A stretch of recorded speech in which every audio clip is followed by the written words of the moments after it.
جب سختی اور شدت حد سے گزر گئی تو ایک دن اللہ تبارک و تعالیٰ سے حضور صلی اللہ علیہ وسلم کے وسیلے سے 3 چیزوں کی التجائیں کی.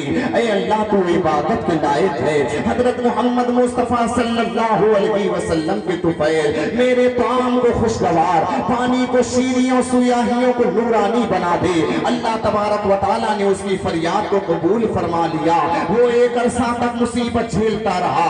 جب حضور صلی اللہ علیہ وسلم نے مکہ مکرمہ سے مدینہ منورہ ہجرت کی، یہ خبر شہر میں عام ہو گئی کہ نبی آخر الزماں تشریف لے آئے ہیں. جلبیب نے اپنے غلاموں اور خادموں کو بلایا، کہا کہ اگر تم لوگ میری مرضی کے مطابق ایک کام کر لو میں تمہیں آزاد کر دوں گا. سب نے وعدہ کیا. وہ کہنے لگا کہ حباب میرا لڑکا ہے، اس کو تہخانے سے نکال کر دور کسی جنگل میں لے جاؤ، وہاں سخت مشقت کراؤ، اس کے گلے میں رسی ڈال کر کھینچو. چنانچہ اسے باندھ کر غلاموں کے حوالے کر دیا. وہ اس سے بکریاں چرواتے، ان کی حفاظت کرواتے اور تپتے ہوئے صحراؤں میں اسے گھسیٹتے پھرتے. ایک رات سخت تاریکی تھی، بادل چھایا ہوا تھا. نوجوان کے دل میں اشتیاق دیدار محمدی موجزن ہوا. اس کا سینہ عاشق عشق حضور کے دیدار سے منور ہو گیا. بارگاہ خداوندی میں سر نیاز ہم کرتے ہوئے کہنے لگا، اے میرے پروردگار عالم، تو آسمانوں سے بارش برساتا ہے، اس سے زمین کو زندہ کرتا ہے، اپنے بندوں کو سیراب کرتا ہے. اے اللہ، میرا شوق محبت دیدار مصطفیٰ میں بے حد و حساب ہو گیا ہے. میں نے بڑی تکلیفیں اٹھائی ہیں. اے اللہ، اب مجھ پر رحم فرما اور میری جان پر احسان فرما. میری آنکھوں کو دیدار محمدی سے منور فرما. جیسے ہی یہ دعا اس کی زبان پر آئی، اس کی گردن سے وہ رسی ٹوٹ گئی، اس کے پاؤں سے جنزیریں ٹوٹ گئی اور وہ مدینہ منورہ کی طرف چل پڑا. اس مقام سے مدینہ منورہ 80 میل کے فاصلے پر تھا. اللہ تعالیٰ نے اس عاشق رسول کے لیے زمین کو سمیٹ دیا. فاصلہ بہت کم ہو گیا. صبح ہی ہو بھا مدینہ منورہ میں حضرت عمار بن واصلہ انصاری رضی اللہ تعالیٰ کے گھر کے دروازے پر پہنچ گیا. تھکا ماندہ سر جھکائے ہوئے بیٹھا تھا. حضرت عمار نے اس سے حال دل پوچھا تو کہا، مرا غمی است پیدا نمی توانم کرد، حکایت دل شیطان نمی توانم کرد. حضرت عمار نے کہا، اے نوجوان، تجھے دیدار محمدی کی قسم ہے، مجھے سارا واقعہ سناؤ تاکہ میں تمہاری مدد کر سکوں، تمہارے کام آ سکوں. اس نوجوان نے حضرت عمار کی زبان سے نام محمد سنا تو زارو قطار رونے لگا اور کہنے لگا، کیا آپ نے اپنی آنکھوں سے حضور صلی اللہ علیہ وسلم کا دیدار کیا ہے؟ انہوں نے بتایا کہ ہاں. حباب اٹھا اور حضرت عمار کے چہرے سے اپنا چہرہ ملنے لگا، ان کی آنکھوں کو چومنے لگا جنہوں نے دیدار رسول کیا ہوا تھا.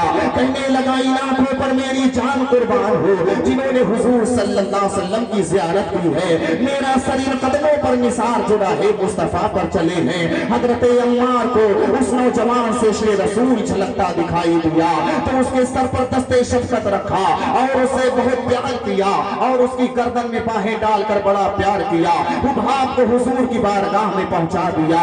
جیسے ہی طالب مطلوب کی بارگاہ میں پہنچا اور جمال مصطفیٰ سے محظوظ ہوا تو بارگاہ خداوندی سے حضرت جبریل امین پیغام لے کر آئے. عرض کیا، اے پیارے مصطفیٰ صلی اللہ علیہ وسلم، اللہ تبارک و تعالیٰ آپ پر سلام بھیجتا ہے اور حباب کو دوست بنانے کا حکم دیا ہے کیونکہ یہ آپ سے محبت کرتا ہے. آپ کے عاشقوں میں اتنا بڑا محبت کرنے والا کوئی دوسرا نہیں. اس نے آپ کے عشق و محبت میں بڑے دکھ اٹھائے ہیں. راہ عشق میں محنت و مشقت اٹھاتے وقت صبر ایوب سے کام لیا ہے. آپ اندازہ لگائیں، یہ صحابہ اکرام نے حضور سے عشق کیا کہ انہوں نے مصیبتیں جھیلی، اپنی جان کے نذرانے پیش کیے، لیکن حضور کا جو محبت کا چراغ ان کے دل میں روشن تھا اسے بجھنے نہ دیا. اب اس روایت سے یہ بھی معلوم ہوا کہ وہ حضرات جو حضور سے عشق و محبت رکھتے ہیں، وہ حضرات جو حضور سے سچی محبت رکھتے ہیں، بارگاہ خداوندی میں ان کا کتنا بڑا مقام ہے، بارگاہ خداوندی میں ان کا کتنا اونچا مرتبہ ہے کہ حضرت جبریل امین پیغام لے کر آئے. اے پیارے مصطفیٰ، اللہ تعالیٰ آپ پر سلام بھیجتا ہے، آپ کو دوست بنانے کا حکم دیا ہے. آپ اندازہ لگائیں، یہ حضور سے عشق محبت کی شان ہے. کہ اللہ تبارک و تعالیٰ جبریل امین کو بھیج رہا ہے اور حکم دے رہا ہے کہ آپ کو دوست بنا لیں. آپ اندازہ لگائیں حضور سے عشق اور محبت یہ اصلی ایمان ہے. محمد کی محبت دین حق کی شرط اول ہے. مچل کے بول دے سبحان اللہ. محمد کی محبت دین حق کی شرط اول ہے. اسی میں ہو اگر خامی تو سب کچھ نامکمل ہے. اسی میں ہو اگر خامی تو سب کچھ نامکمل ہے. ایک مرتبہ سارے لوگ مل کر درود پاک پڑھ لیں. اللہم صلی علی سیدنا شفیعنا حبیبنا مولانا محمد وعلی آلہ وصحبہ بارک وسلم. ماشاءاللہ آپ بہت اچھا سماعت کر رہے ہیں, بہت اچھا سن رہے ہیں. بس تھوڑی دیر اور میں آپ کے سامنے کچھ باتیں اور پیش کروں گا, اس کے بعد میں اپنی بات کو مکمل کر دوں گا کہ حضور صلی اللہ علیہ وسلم سے عشق و محبت اس کی کیا شان ہے. اب ایک روایت پیش کرتا ہوں ایک صحابیہ کا کہ دیکھیں صحابہ تو صحابہ, حضور کی جو صحابیہ تھی ان کے دل میں حضور کی کیسے محبت تھی. یعنی حضور پر وہ اپنی جان و مال کو فدا کرنے کے لیے تیار ہر وقت رہتے تھے. یہ صحابہ اکرام کا حال تھا. جنگ احد میں یہ خبر جب پھیل گئی کہ حضور صلی اللہ علیہ وسلم شہید کر دیے گئے, جب یہ ہولناک خبر مدینہ منورہ پہنچی تو وہاں کی زمین دہل گئی, یہاں تک کہ وہاں کی پردہ نشین عورتوں کے دل و دماغ میں صدمات و غم کا طوفان آ گیا. قبیلہ بنی دینار کی ایک عورت اپنے جذبات سے مغلوب ہو کر اپنے مکان سے باہر نکل پڑی اور میدان جنگ کی طرف چل پڑی. راستے میں اسے اپنے باپ اور بھائی اور شوہر کی شہادت کی خبر ملی, مگر اس نے اس کی کوئی پرواہ نہ کی اور لوگوں سے یہی پوچھتی رہی کہ مجھے یہ بتاؤ کہ اللہ کے پیارے حبیب صلی اللہ علیہ وسلم کیسے ہیں. لوگوں نے اسے بتایا کہ اللہ کے پیارے حبیب صلی اللہ علیہ وسلم خیریت سے ہیں. تو اس سے اس عورت کو تسلی نہ ہوئی, اس سے اس خاتون کو تسلی نہ ہوئی. وہ کہنے لگی کہ تم لوگ مجھے حضور صلی اللہ علیہ وسلم کا دیدار کراؤ. جب لوگوں نے اسے لے جا کر اللہ کے پیارے حبیب صلی اللہ علیہ وسلم کے سامنے کھڑا کر دیا, اس نے جمال نبوت کو دیکھا تو بے اختیار اس کی زبان سے یہ جملہ نکل پڑا, کل مصیبت بعدک جلل. آپ کے ہوتے ہوئے ہر مصیبت ہیج ہے, آپ کے ہوتے ہوئے ہر مصیبت ہیج ہے. بلکہ اس نے رخ انور کو جو دیکھا تو کہا, بلند آواز سے بول دے سبحان اللہ. آپ حضرات پر نیند کا اثر تو نہیں ہے, ورنہ گفتگو یہیں پہ ختم کر دی جائے. ایک مرتبہ سارے لوگ اپنی بیداری کا ثبوت پیش کریں اور مل کر بول دیں سبحان اللہ. بلکہ اس نے رخ انور کو جو دیکھا تو کہا تو سلامت ہے, تو پھر ہیج ہے سب رنج و علم. میں بھی اور باپ بھی شوہر بھی برادر بھی فدا, میں بھی اور باپ بھی شوہر بھی برادر بھی فدا. اے شہیدی تیرے ہوتے ہوئے کیا چیز غم, اے شہیدی تیرے ہوتے ہوئے کیا چیز غم. اے پیارے مصطفیٰ, آپ کے ہوتے ہوئے ہماری کیا حیثیت, آپ سلامت ہیں تو پھر ہیج ہے سب رنج و علم. آپ اندازہ لگائیں یہ صحابی رسول ہے, یہ صحابیہ رسول ہیں, ان کی عشق محبت کی یہ شان ہے. سوچیں کہ حضور صلی اللہ علیہ وسلم سے صحابہ اکرام کس انداز سے عشق کرتے تھے, حضور سے کس انداز سے محبت فرماتے تھے. اس لیے کہ حضور سے محبت, حضور سے عشق یہ اصل ایمان ہے, یہ ایمان کی جڑ ہے, ایمان کی بنیاد ہے. اگر یہ چیز آپ کے پاس حاصل نہیں ہو سکتی تو گویا ایک درخت ہے ہے اگر اس کی جڑ زمین میں نہ ہو تو درخت کبھی پھول نہیں دے سکتا، کبھی پھل نہیں دے سکتا۔ اسی طرح یہ حضور کی محبت ہے، اگر یہ آپ کے دل میں نہیں ہے تو یہ نماز، یہ روزے، یہ حج، یہ زکات، یہ نیکیاں آپ کے کوئی کام نہ آئیں گی، اس لیے کہ آپ اعمال صالحہ کے ڈھیروں کے ڈھیر بھی جمع کرتے رہے، لیکن جب حضور سے عشق نہ ہوگا، حضور سے محبت نہ ہوگی تو آپ کو یہ چیزیں کام نہ آئے گی۔ اس لیے پتہ کیا چل گیا، حضور سے عشق، حضور سے محبت یہ اصل ایمان ہے۔ اب ایک نقطے کی بات عرض کرتا ہوں، اگر آپ حضرات بیداری کا ثبوت پیش کریں تو ایک نقطے کی بات میں آپ کے سامنے پیش کرتا ہوں۔ ایک شخص حضور کی بارگاہ میں حاضر ہوا اور کلمہ پڑھا اور اسی وقت اس کا انتقال ہو گیا۔ حضور کی بارگاہ میں آئے، اب دیکھیں ایمان کی بات میں آپ کے سامنے عرض کر رہا ہوں کہ یہ ایمان اس کی کیا حیثیت ہے، ایمان یہ کیا مقام رکھتا ہے۔ اگر ایمان نہیں ہے تو آپ کے پاس نیکیوں کے انبار ہو تو وہ نیکیوں کے انبار آپ کو جنت نہیں دلا سکتے۔ جنت تو آپ کے حضور کے عشق سے ملتی ہے، اس لیے کہ اسی کا نام عشق اور محبت ہے اور اسی کا نام ایمان ہے۔ چنانچہ ایک شخص حضور کی بارگاہ میں حاضر ہوئے، کلمہ پڑھا، اسی وقت انتقال ہو گیا۔ اب ان کا مقام معلوم ہے، ان کا رتبہ معلوم ہے، نہ انہوں نے ایک وقت کی نماز پڑھی، نہ ایک وقت کا روزہ رکھا، نہ صدقات و خیرات کیا، نہ کوئی دوسرا نیک کام کیا، صرف حضور کی بارگاہ میں آئے، حضور کا چہرہ دیکھا، کلمہ پڑھا، انتقال ہو گیا۔ اب ان کا مقام کتنا بلند ہے، غوث اعظم سے افضل، خواجہ غریب نواز سے افضل، داتا لاہوری سے افضل، حتیٰ کہ روح زمین کے تمام اولیاء سے افضل۔ آپ اندازہ لگائیں، نہ انہوں نے ایک وقت کی نماز پڑھی، نہ ایک وقت کا روزہ رکھا، نہ حج کیا، نہ زکات دیے، صرف 5 منٹ ہوئے ایمان لائے اور انتقال ہو گیا۔ ان کا مقام غوث اعظم سے افضل، ان کا مقام خواجہ غریب نواز سے افضل۔ ارے ان کو یہ جو رتبہ ملا ہے، یہ ان کو کوئی یہ مقام جو ملا ہے یہ دیدار مصطفیٰ سے ملا ہے، یہ عشق مصطفیٰ سے ملا ہے۔ آپ اندازہ لگائیں کہ یہ مقام جو انہیں حاصل ہوا ہے، یہ رتبہ جو انہیں ملا ہے، وہ حضور کے دیدار سے انہیں حاصل ہوا ہے۔ تو اس سے پتہ کیا چل گیا کہ حضور سے عشق، حضور سے محبت یہ اصل ایمان ہے۔ اگر حضور سے محبت نہیں ہے تو آپ اعمال صالحہ کے ڈھیروں کے ڈھیر جمع کرتے رہیں، ڈھیروں کے ڈھیر جمع کرتے رہیں، وہ اعمال صالحہ، وہ نیک کام آپ کو کام نہیں آ سکتے۔ تو اسی لیے کہا جاتا ہے محمد کی محبت دین حق کی شرط اول ہے، اسی میں ہو اگر خامی تو سب کچھ نامکمل ہے۔ ابھی آپ نے حضرت بلال کا واقعہ سنا، اشعار سنا، واقعہ سناتا ہوں، بڑا پیارا واقعہ ہے۔ حضور حبیب ملت اپنی کتاب میں تحریر فرماتے ہیں تجلیات بلال میں کہ حضرت مولانا روم رحمت اللہ تعالی علیہ حضرت سیدنا بلال رضی اللہ تعالیٰ کا پیارا واقعہ اس طرح بیان کرتے ہیں کہ امیہ بن خلف نے حضرت سیدنا بلال رضی اللہ تعالیٰ کو بہت ہی سستے داموں میں خریدا تھا۔ دن بھر آپ سے بڑے سخت سے سخت کام لیا کرتا تھا، آپ پر سختیاں کرتا تھا۔ چنانچہ جب حضرت بلال رضی اللہ تعالیٰ کلمہ پڑھ کر مشرف و اسلام ہو گئے تو کیفیت یہ تھی کہ آپ کا جسم تو امیہ بن خلف کے کام میں لگا رہتا تھا، لیکن روح یاد مصطفیٰ میں مشغول رہتی تھی۔ آپ تمام دن اپنے مالک کے کام میں لگے رہتے تھے، لیکن دل یاد مصطفیٰ کی آماج گاہ بن چکا تھا۔ گویا کیفیت یہ تھی کہ دست بکار دل بیار۔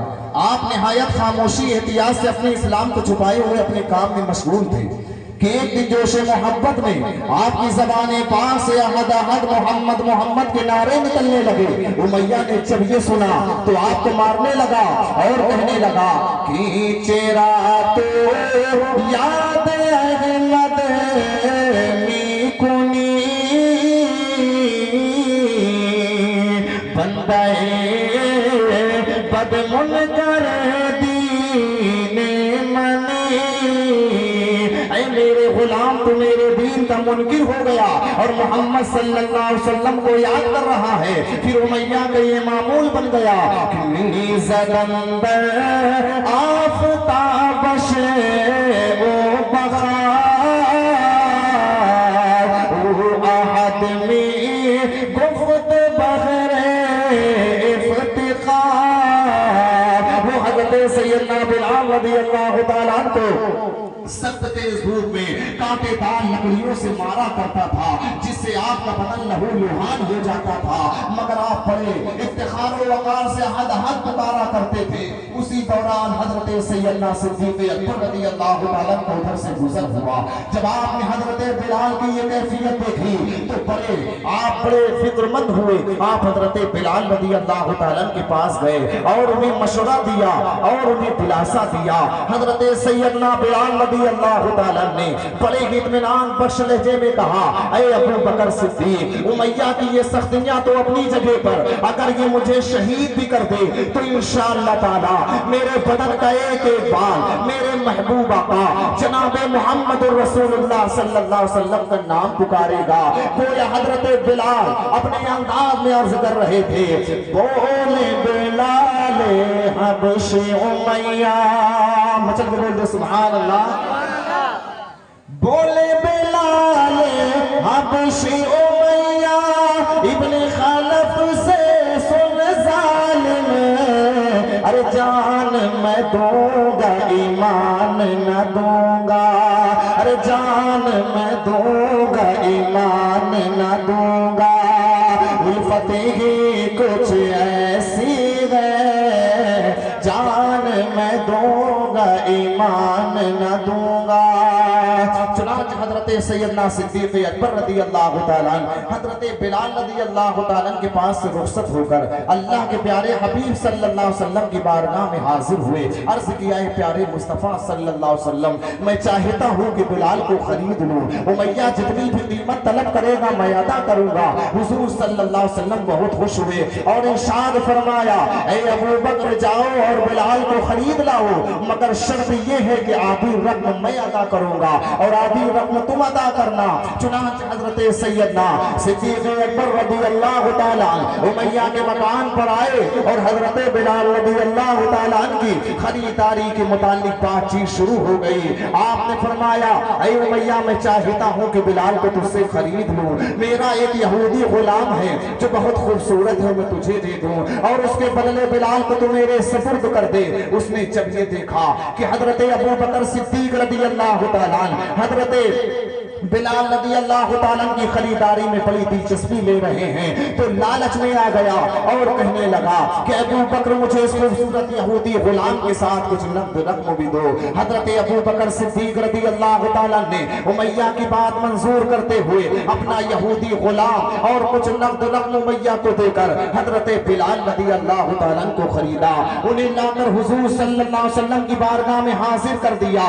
حضرت مولانا روم رحمت اللہ تعالیٰ علیہ آگے اس طرح بیان فرماتے ہیں، چون پدیدہ روح خستہ مصطفیٰ گفت تبتم فدخلوها بابہا، جب حضور صلی اللہ علیہ وسلم نے حضرت بلال کو دیکھا تو بڑی محبت سے فرمایا، بلال مبارک ہو آؤ جنت میں داخل ہو جاؤ، چون بلالی راشمید از مصطفیٰ خر مخشیا فتادو برقفا، جب حضرت بلال نے یہ سنا تو بے ہوش ہو کر گر پڑے اور کافی دیر تک بے ہوش رہے، تاب دیر بے خود و بے ہوش مان، چون بہوش آمد سے شادی اشکران، بہت دیر تک بے ہوش رہنے کے بعد جب ہوش میں آئے تو آپ کی آنکھوں سے خوشی کے آنسو جاری تھے۔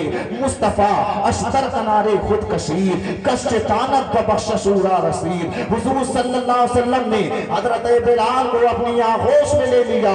کوئی کیا جانے کہ حضور صلی اللہ علیہ وسلم نے اس وقت حضرت بلال پر کیا کیا نوازشیں کر دی۔ ماہیے پس مردہ در بحر الفتاد کاروانے گمشدہ ازبر رساد، اس وقت حضرت بلال رضی اللہ تعالیٰ کی حالت ایسی پاکیزہ تھی جیسے ماہی یعنی مچھلی بے آب سمندر میں آ گئی ہو اور راہ سے پھٹکے ہوئے قافلے کو منزل مل گئی ہو۔ پھر حضور صلی اللہ علیہ وسلم نے حضرت ابو بکر صدیق رضی اللہ تعالیٰ سے فرمایا کہ میں نے کہا تھا کہ آدھی رقم میں ادا کروں گا اور آدھی رقم تم ادا کرنا، لیکن تم اکیلے ہی بلال کو خرید لائے۔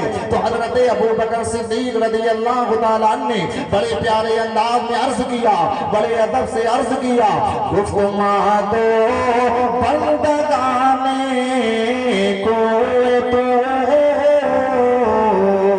کردم سے آزاد من بر تو، یا رسول اللہ صلی اللہ علیہ وسلم ہم دونوں آپ کے غلام ہیں اور میں نے آپ کے سامنے بلال کو آزاد کر دیا، تو مرا میدار بندہ و یارو غار، ہیچ آزادی نہ خواہم زینہار۔ یا رسول اللہ صلی اللہ علیہ وسلم آپ مجھے اپنا غلام اور یارو غار بنا کر رکھیے، آزادی سے مجھے کوئی سروکار نہیں۔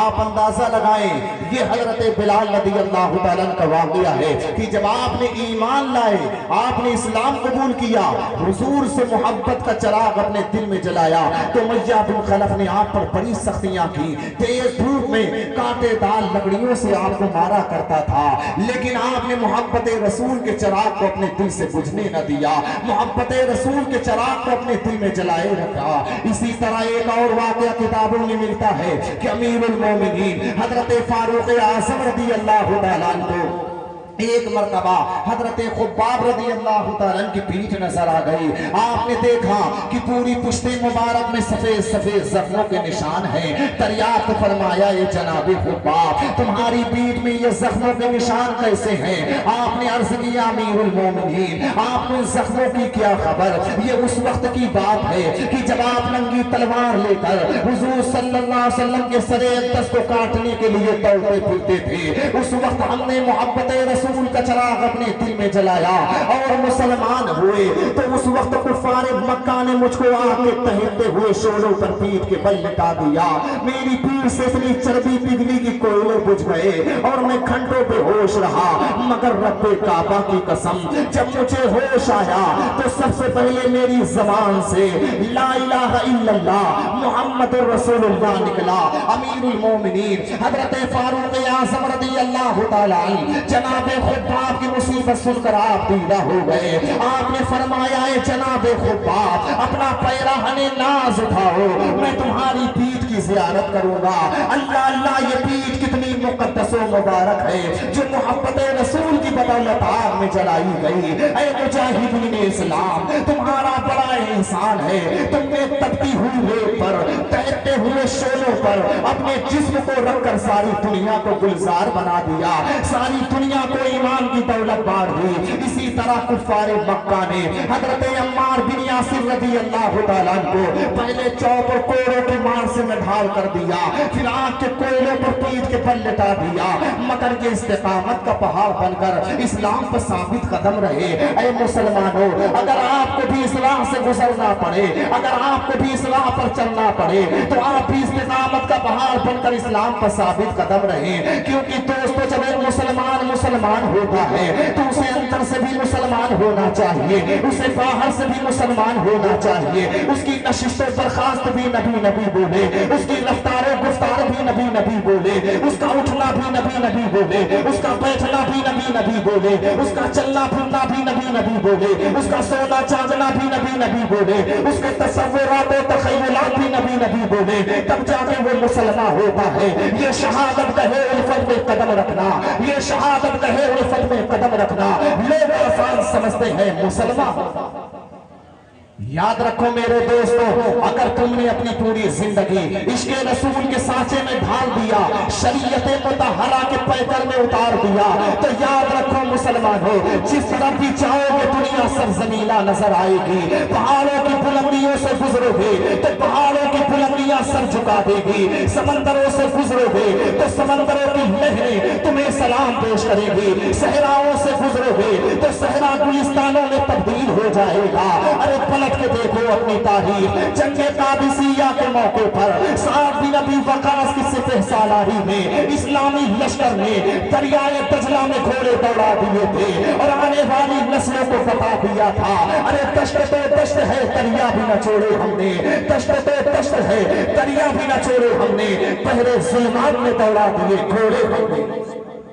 عزیزان ملت اسلامیہ یاد رکھیں میرے دوستوں اگر حضور سے آپ کے دل میں سچی محبت ہے، ڈاکٹر اقبال نے کہا تھا کہ محمد سے وفا تو نے تو ہم تیرے ہیں، یہ جہاں چیزیں کا لہو قلم تیرے ہیں۔ مسلمان حضور تاجدار مدینہ سرور کائنات صلی اللہ علیہ وسلم کی وفاداری سے وسیم طاقت بن گئے کہ دنیائے عالم میں اسلام کا سکہ بیٹھ گیا، پرچم اسلام بلند ہوا، باطل لرز گیا، ایوان